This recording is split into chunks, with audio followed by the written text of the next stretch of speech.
उद्या संभाजीनगरमध्ये मोर्चा अनाऊन्स केलेला आहे, पण पोलीस त्याला परवानगी नाकारतायत, अजूनही नाकारले. मोर्चा होणार आहे का आणि कशा पद्धतीने? माझं ह्याच्याबद्दल नुसतं एकच म्हणायचंय, मोर्चाची परवानगी येऊ का न येऊ, मोर्चा तर निघणार आहे.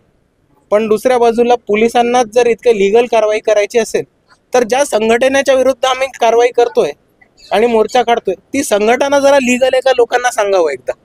कोण सहभागी होणार? मोर्चामध्ये वंचित बहुजन आघाडीचे सगळे राज्याचे पदाधिकारी, तसंच राष्ट्रीय लेवलचे पदाधिकारी, सगळे ज्येष्ठ नेते आणि त्याच पद्धतीने खास करून युवक बांधव हे मोर्चामध्ये असणार आहे.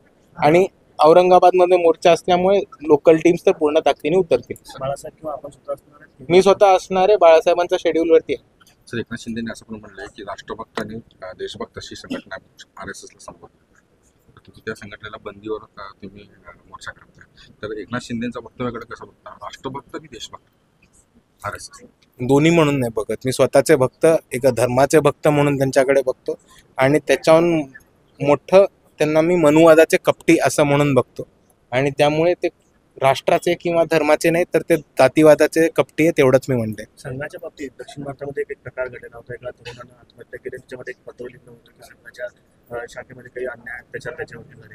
प्रियांक खरगेंनी त्यानंतर मागणी केली होती की कर्नाटकमध्ये संघावरती बंदी घालण्यात यावी. एकूण संघाच्या या सगळ्या कार्यपद्धती होते, जे काही सगळा प्रकार घडले संघाच्या एकूण भूमिकेवर तुम्ही कशा पद्धतीने? संघाकडे आमचे नेहमी बघण्याचं दृष्टिकोन हे संशयास्पदच राहिलं होतं आणि संशयास्पदच्या पुढे जाऊन आम्ही नेहमी म्हणत आलोय की हे जे पद्धतीने काम करतात ते इल्लिगल आहे. इल्लिगलपेक्षा त्याच्याहून महत्त्वाचं की ते गैरकानूनी सुद्धा आहे.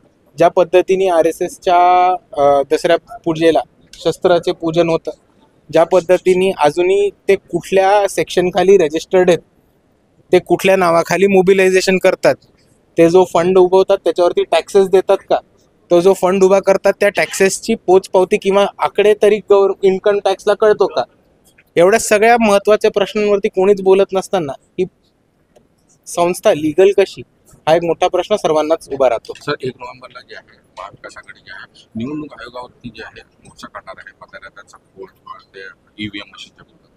यापूर्वी देखील तुम्ही एक मोहीम हाती घेतली होती, अनेक ठिकाणी सभा घेतला होता तुम्ही, EVMचा घोळ आहे किंवा मतदार याद्यामध्ये घोळ आहे ते आकडेवारी जाहीर करा म्हणून. तर ह्याच्यामध्ये तुम्ही सहभागी होणार का त्या महाविकास आघाडीच्या मोर्चा? हे बघा, तुम्ही मला दरवेळेस हा प्रश्न विचारता, पण मी तुम्हाला आत्ताच सांगतो, इलेक्शन कमिशनवरती मोर्चा काढून काही होणार नाही, कारण ह्या चोरीमध्ये इलेक्शन कमिशन स्वतः सामील.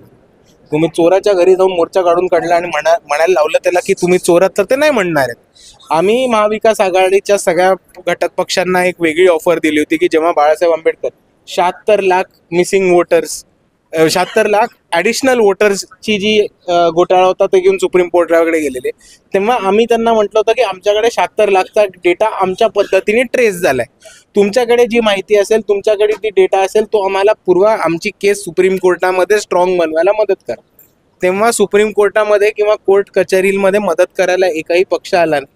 आता ECI मध्ये नेऊन काय होणार आहे तुम्हालाच दिसेल पुढे. मग आता त्यांना काय सल्ला द्याल? फक्त जे ECI वरती जे मोर्चे काढतात त्यांना काय सल्ला द्याल? हे बघा, जो सल्ला द्यायचा होता मी तेव्हाच सांगितलेलं की आमच्या कोर्टाच्या लढाईमध्ये सामील व्हा, तेव्हा त्यांनी तो पाळला नाही. आता पुढे काय होतं तुम्हालाच दिसेल.